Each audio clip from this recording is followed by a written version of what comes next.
of the three beverages, the intoxicating part is always the same substance, ethyl alcohol. You need a drink to have fun. I do now. Do you ever take a drink in the morning to relieve a hangover?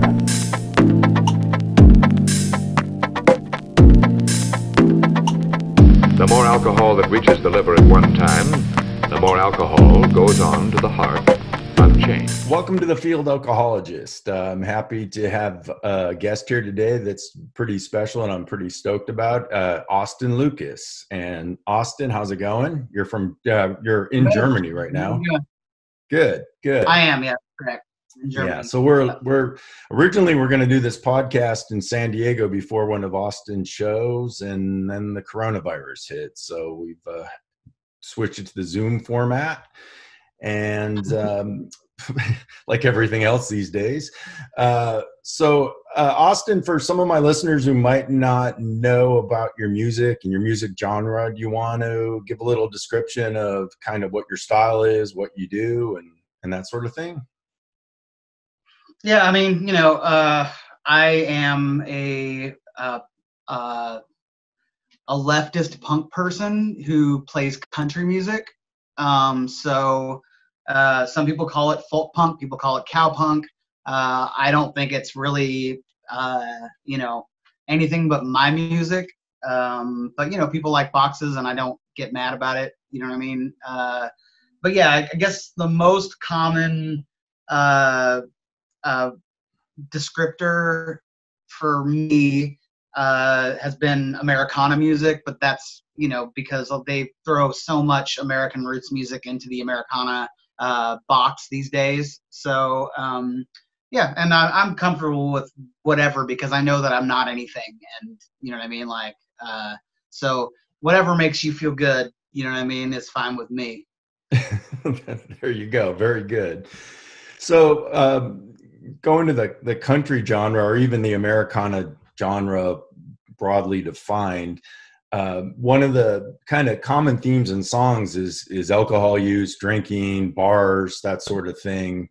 Can you talk a little bit about how alcohol is an influence to that genre of music in general?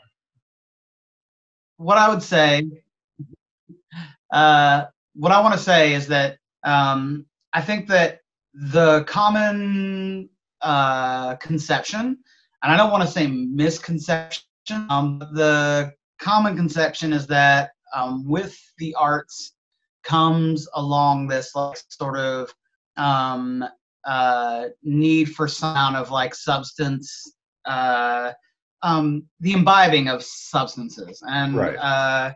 And I think that depending on where you are in your life and what happens along your life trajectory, and not just your career in music or whatever, but just in your life trajectory, you can end up slipping further into, you know what I mean, like whatever vices. And of course, I think that everybody who, who's in the realm of substance abuse knows that like these things come from other places, right? You know what I mean? Like that, like a lot of the time you would self-medicate more than anything else, or you use it as a social lubricant, or and of course, a lot of the time, if you're using alcohol as a social lubricant, it's going to be based around the fact that you have some amount of social anxiety, whether it be small or great. And that's sort of where I fit in. I've suffered for a very long time from a generalized anxiety, focusing on social anxiety and depression. And so there was a long time where using alcohol and other drugs were a mode of self-medication, of righting the imbalance that was already, you know what I mean, like going on inside of my my chemical psychology, right? Sure. So yeah, so I basically I became a smoker as a teenager, and when I became a smoker, I became a bit more gregarious, and I've always been what they call an extrovert, in that I love being around other people. I love like interacting with other people. I've always craved what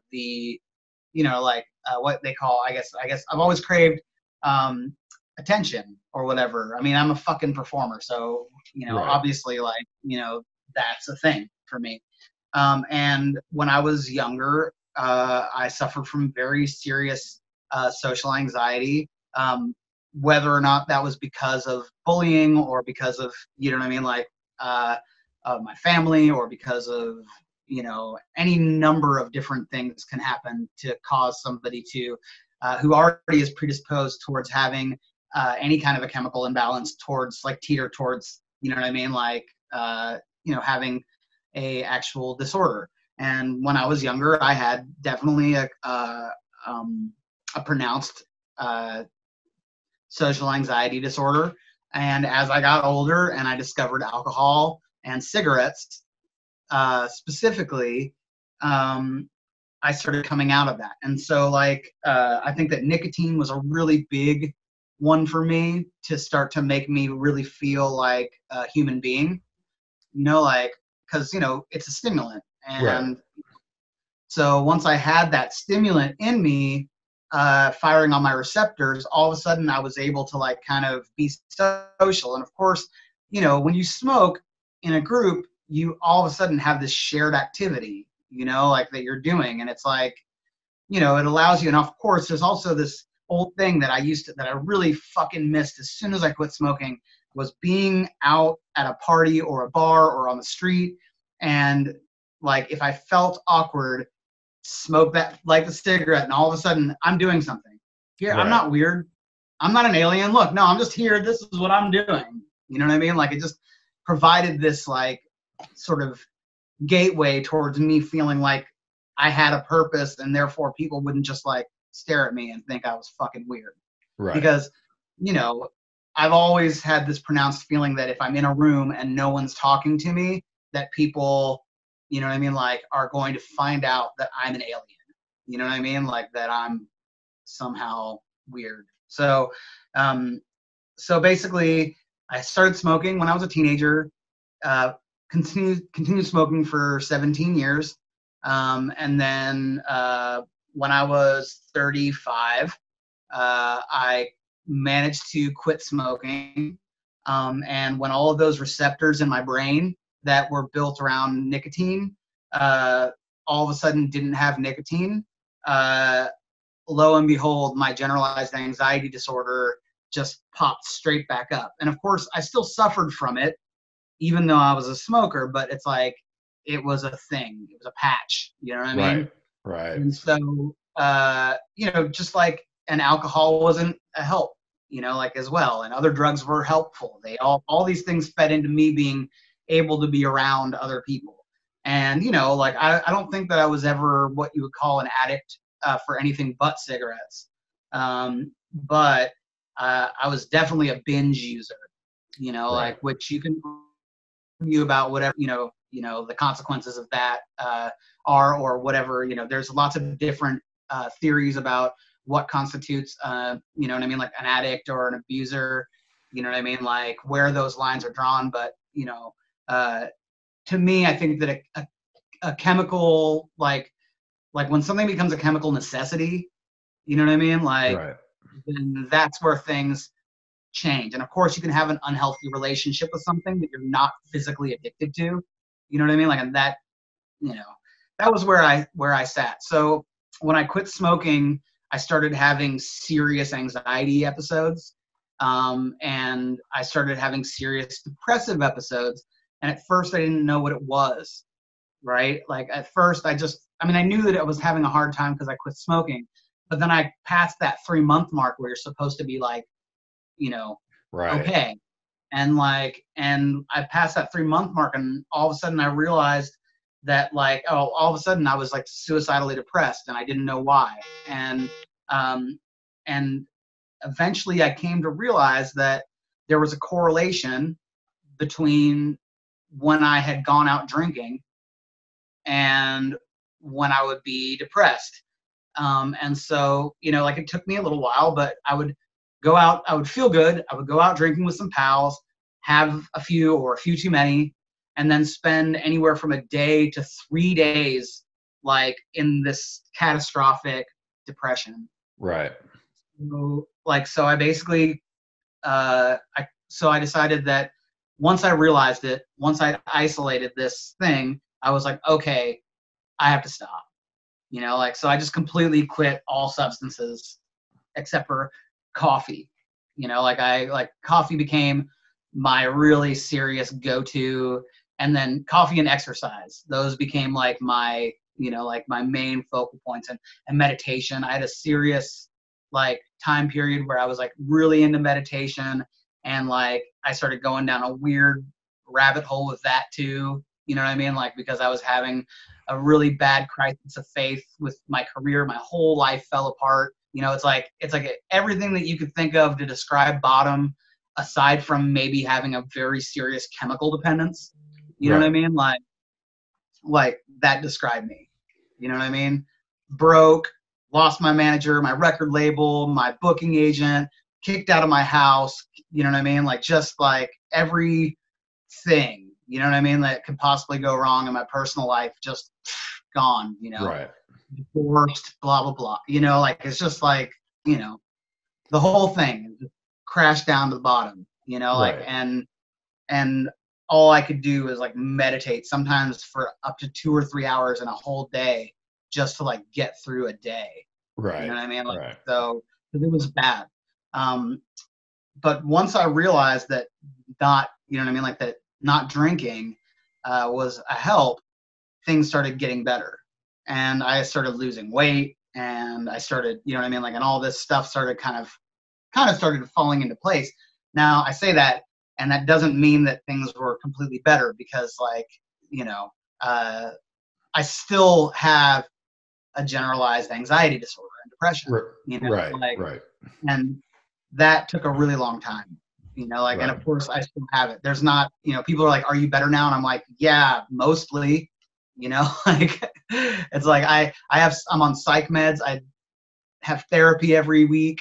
You know what I mean? Even from here, I've got therapy that I do via Zoom.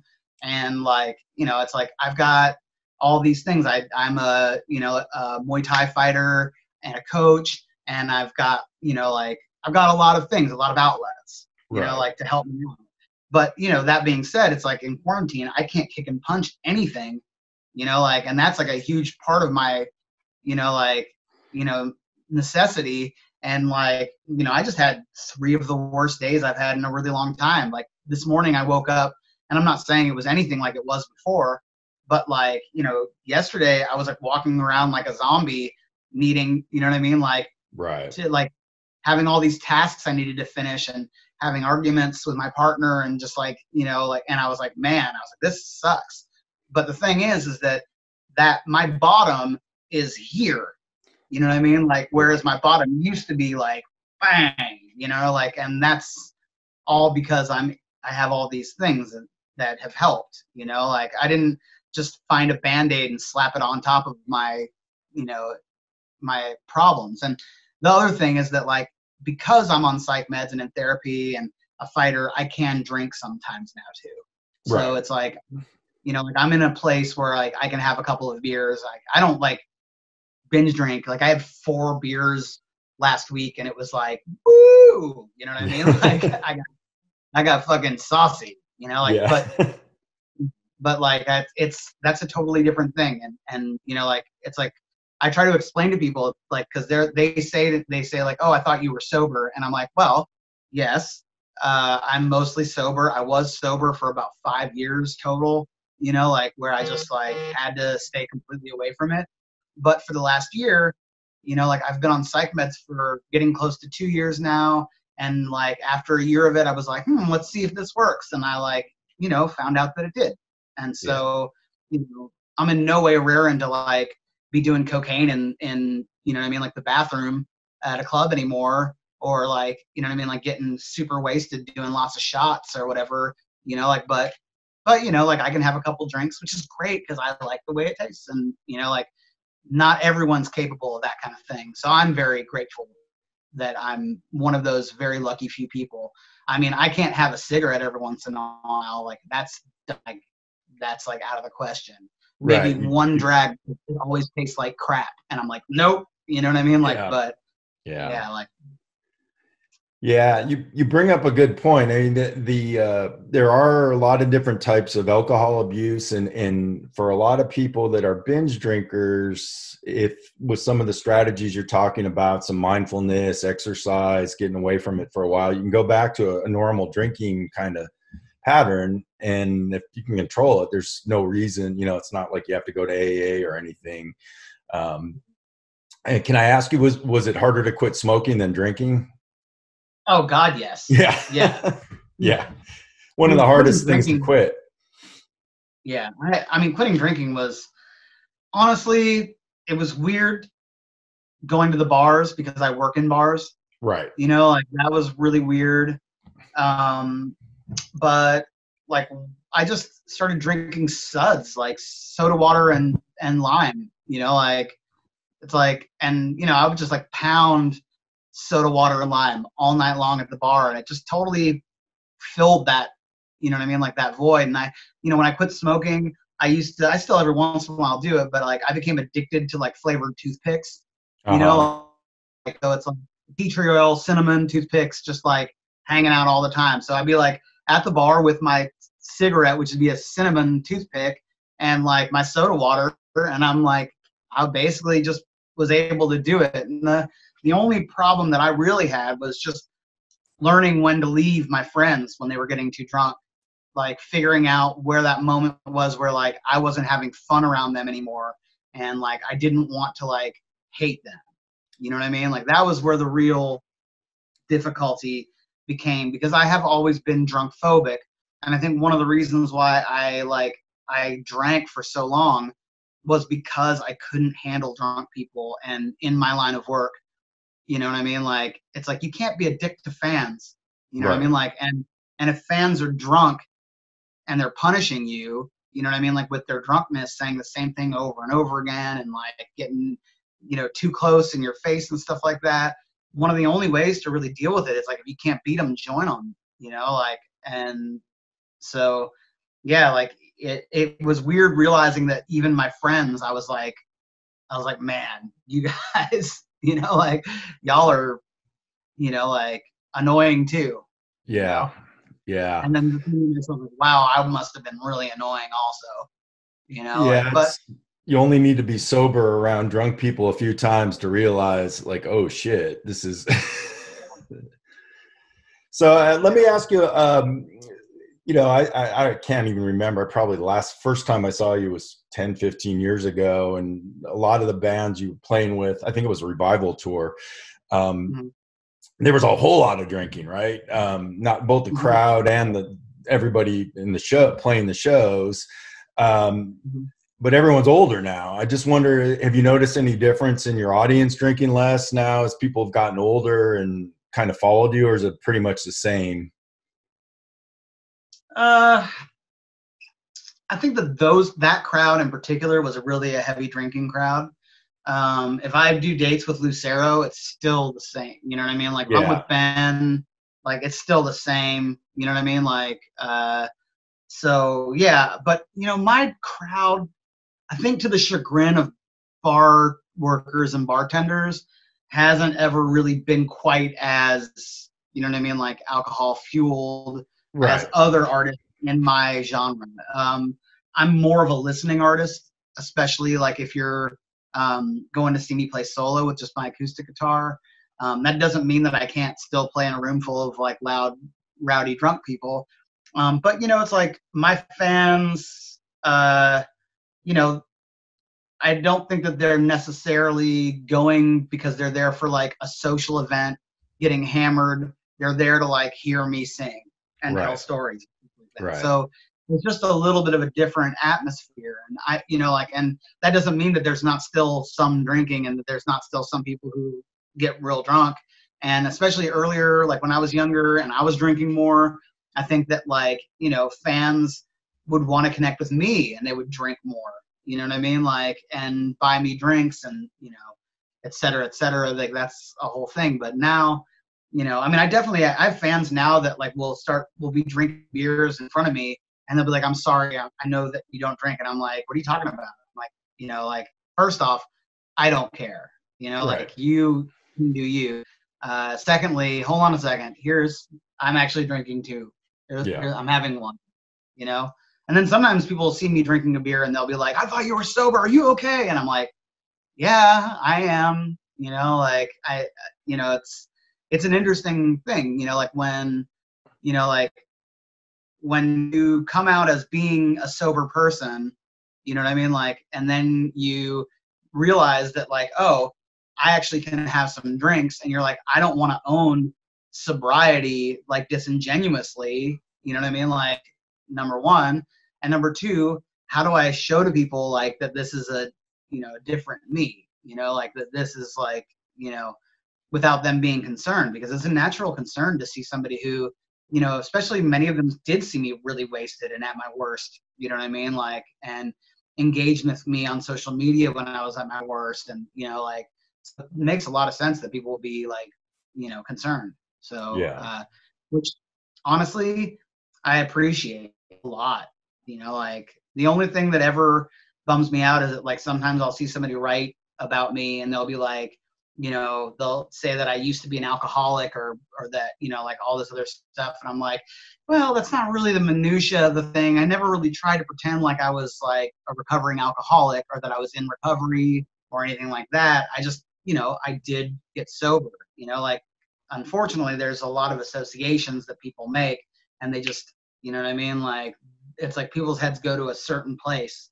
as soon as you say that, you know, like, you know, and I think that's, you know, that's understandable, but it's also, it's societal conditioning, and societal conditioning isn't always correct, you know?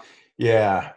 And I like the way you kind of frame it. You know, you got healthy, it's basically, you know, you exercise, you know, a lot of positive things replace the negative things, and then you can moderate stuff. So it is too bad that that's the only view of addiction in society, or substance use and misuse is that kind of, you have to be in recovery, abstinent forever kind of thing.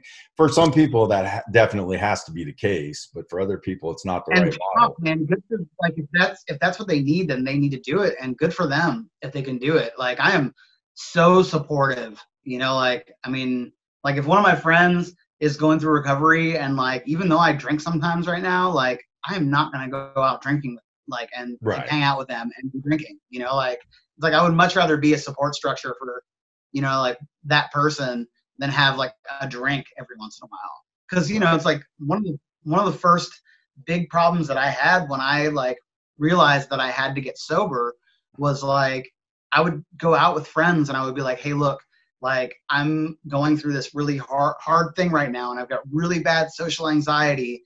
And if you leave me alone, I'll go with you to this event. But if you leave me alone, I need you to know that I'm going to freak out. So I need you to like not leave me alone.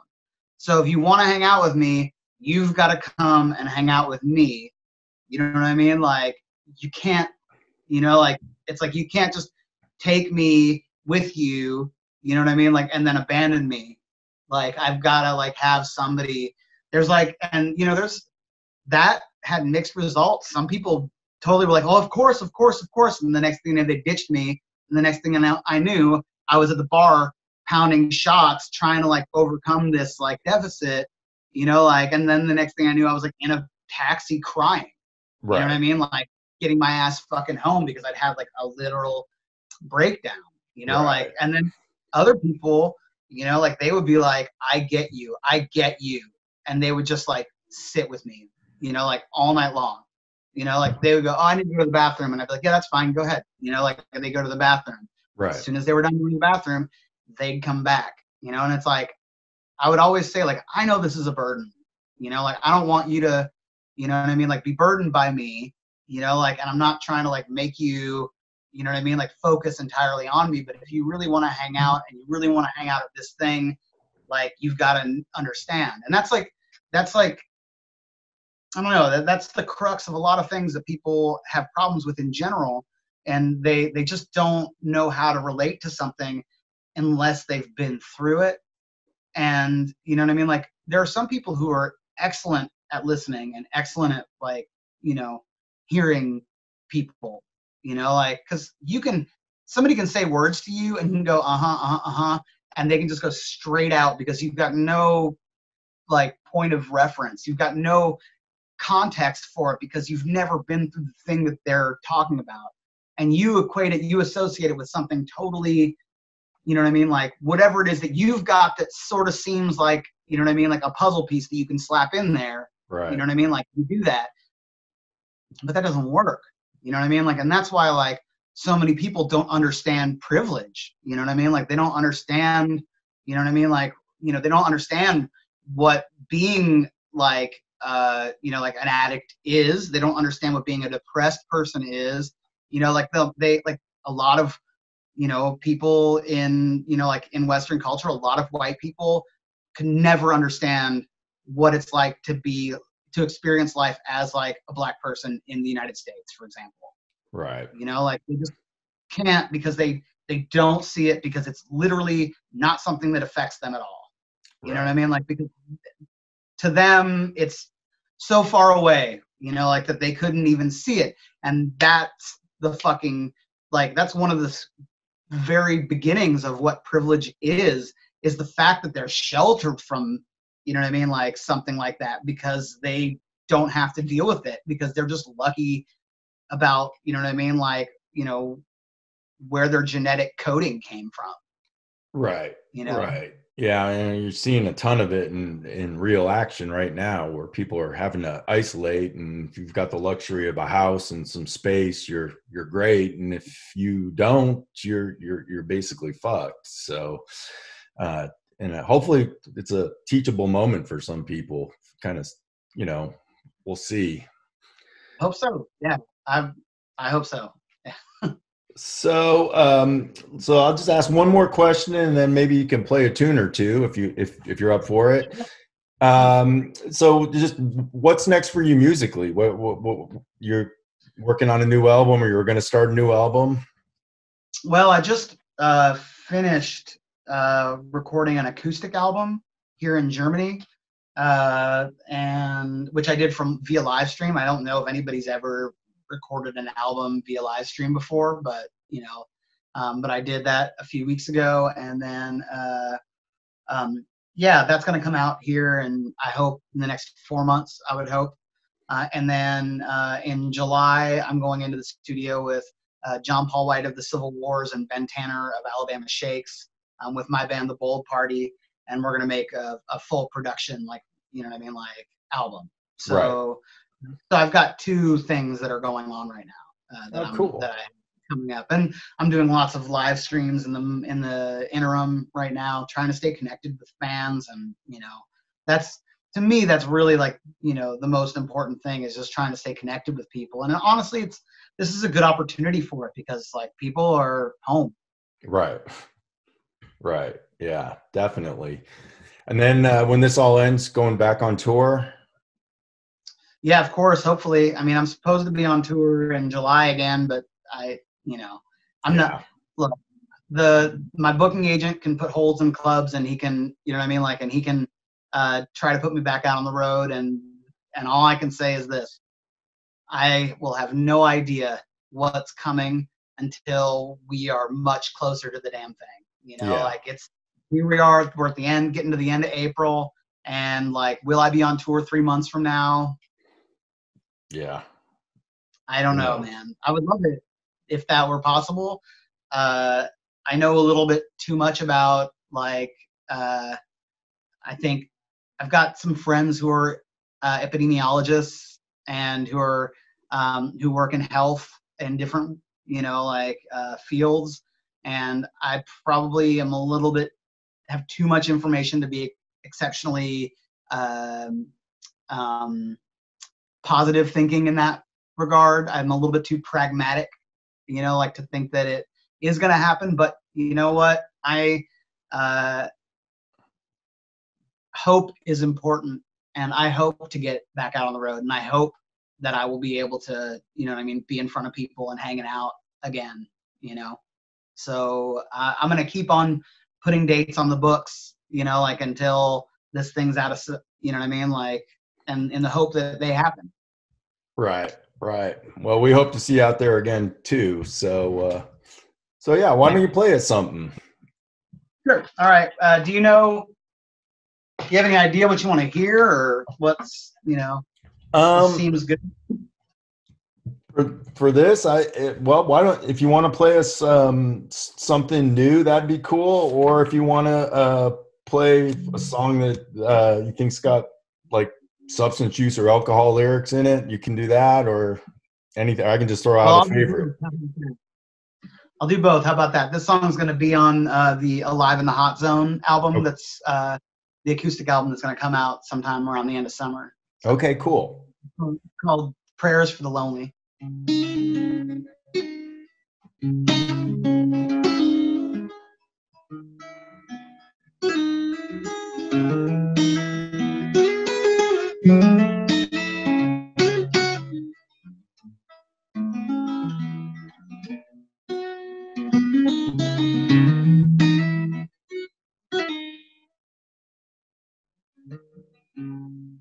met a girl when I was 14 years old, a beauty like no other.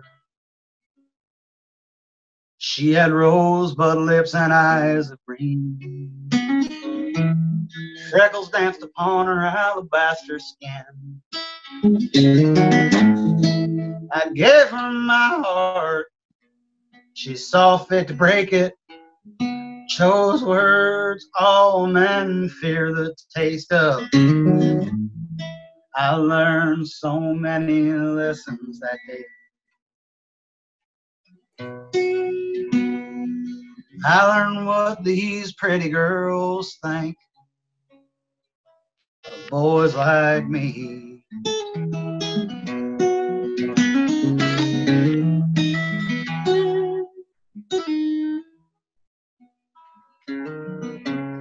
But by 15 I had finally found a friend to kindly teach me all about the pleasures of the flesh.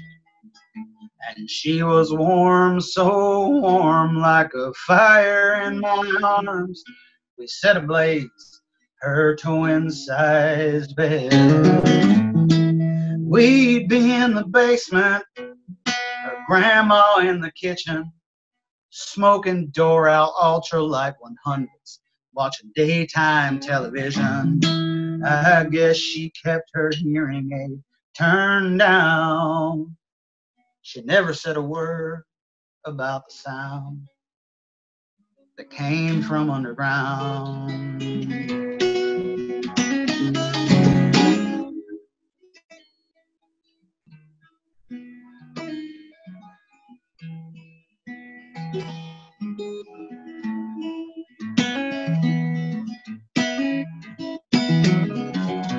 Go the prayers of the lone.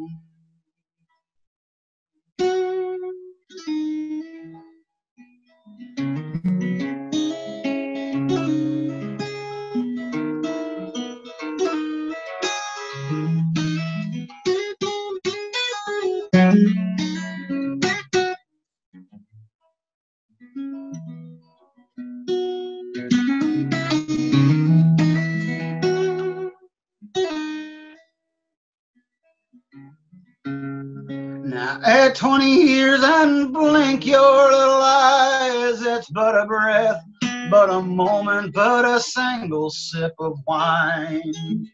I've had my fill of pleasure and slow, lazy days, but sloth and sitting idle is a road into decay. My appetite grew greater with the darkening of hours. I was wasted, I was wanted, I was not powerless to my desires. My wife lit a beacon for to see her sailor home, but reflected on the water were the words, leave me alone.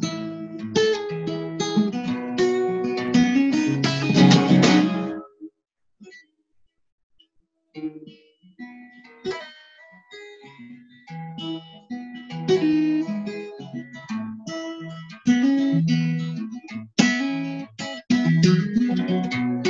the prayers of the lonely.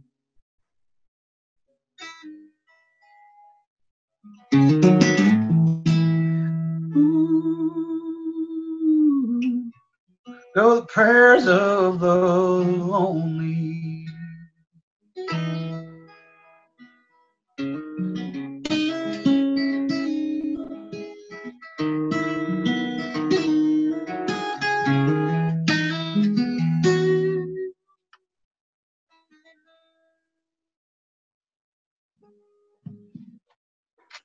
Good, great song, man.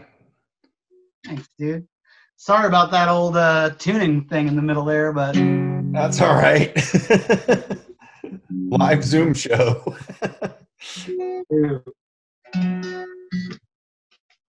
So yeah. So very good, man. I appreciate it. Thank you. No problem. No problem at all. All right. Well, listen, we can wrap it up there, and don't want to take up too much. Well, it's the evening there now, isn't it? It's a little bit. It's definitely in the evening. It's 6 something. I don't know what time it is. All right. Well, I can do one more if you want. You know. Yeah, sure. That'd be great. That'd be awesome. All right. Well, this song is off of my last studio full length, Immortal Americans, and song's about it's about harm reduction, and it's about mutual aid. And when I moved back to Bloomington, Indiana, I realized that, we have got one of the largest, most disproportional rates of poverty in the United States. It's a university town, and in our town we have a lot of what we call social services, and in Indiana those don't exist virtually at all. We have quite a great a number of harm reduction services going on in Monroe County, which is where Bloomington is, and a lot of amazing outreach and things that we call solidarity, not charity. I don't know if you are familiar with this, with mutual aid at all. But I noticed the disproportionate rate of homelessness and drug use in Bloomington. I don't know if you know, but when Mike Pence, who's our vice president now, was the governor of Indiana, we had the largest HIV epidemic since the 80s and in the United States, and that was in Indiana. That was in a county called Scott County, which a lot of, it's not so far as the crow flies from Bloomington. And there's quite a number of people who I would say probably became involved with opioids in their homes in Scott County that have made their way to Bloomington. We have something called an amazing organization that's called the Indiana Recovery Alliance in Bloomington, which started out as a needle exchange program and now does so much more, naloxone trainings and like all these different things. So, we have a lot to offer people in Bloomington, which the cities surrounding Bloomington or towns all over the state have noticed, and they ship a lot of people to us. So our system is overwhelmed, and of course, it's a very obvious thing going on. The houseless, in Bloomington is, well, I should say home insecurity and food insecurity and all these different things that go along with people who are at risk are all very obvious. And so as I moved back to Bloomington, I noticed a lot of things, and so I wrote this song about what I was seeing. So the houses on the hill that I live seem so sad. They used to seem so sad. Bricks and boards were off, hardwood floors and shankled roofs. They not love while salt and pepper hair. Now the hands of unwed mothers and tobacco turn to ember in their eyes. And some words of words fill their bodies up with purpose. And victory poured with on the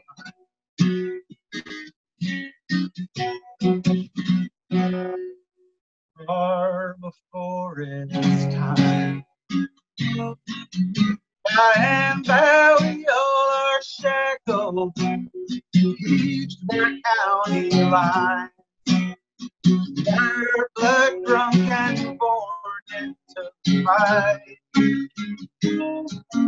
By and by we are no easy prey, creatures prone to flight. By and by on a Monroe County night.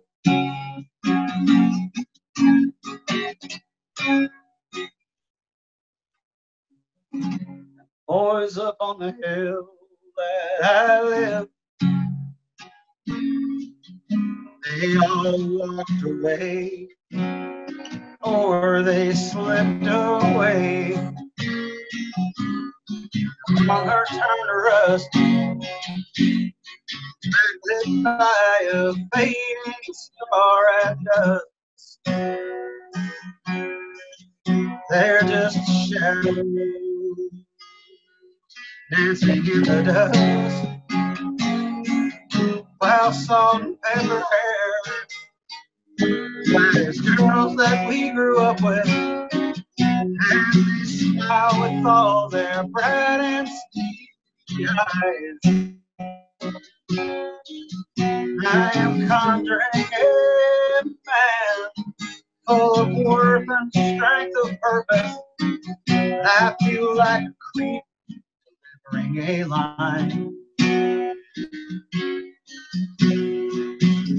Like I've done so many times. By and by we all are shackled, each their county line.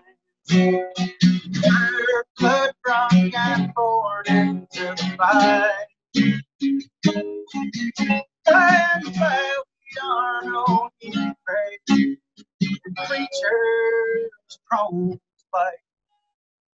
By and by on a Monroe County night. By and by we all are shackled, creatures born to fly. By and by we let go of that lie. By and by on a Monroe County night.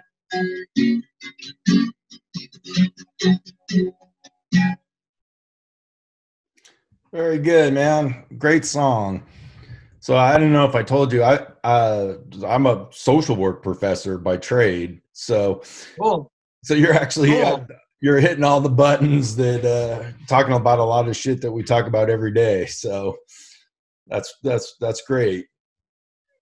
Really good. I'm really, really glad to hear that. Yeah. I'm not surprised. If you're in the social work field, you know, like, then you should be knowing about all that kind of stuff. You know, especially if you're a professor, you should have a fucking grasp on it in this day and age. You know, like, Yeah. so, Yeah. yeah. Before I was out in San Diego, I was in Ohio and dealing with the opiate epidemic. So I'm pretty familiar with Indiana's problems, and Yeah. Where are you from in Ohio?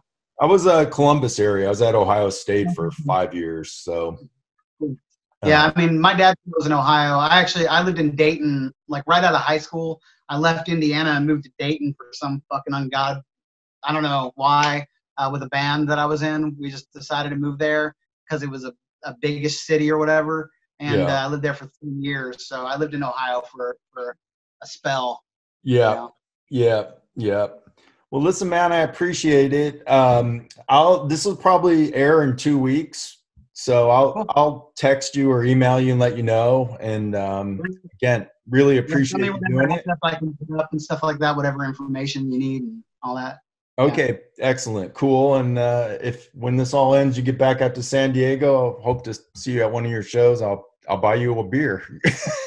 So or not, whatever. Whatever. Yeah. All right, man. Yeah, it was really nice to meet you. Thank you so much for having me on. It was too. I really appreciate it. Okay, talk to you later. Bye. All right, man. Bye-bye. Bye.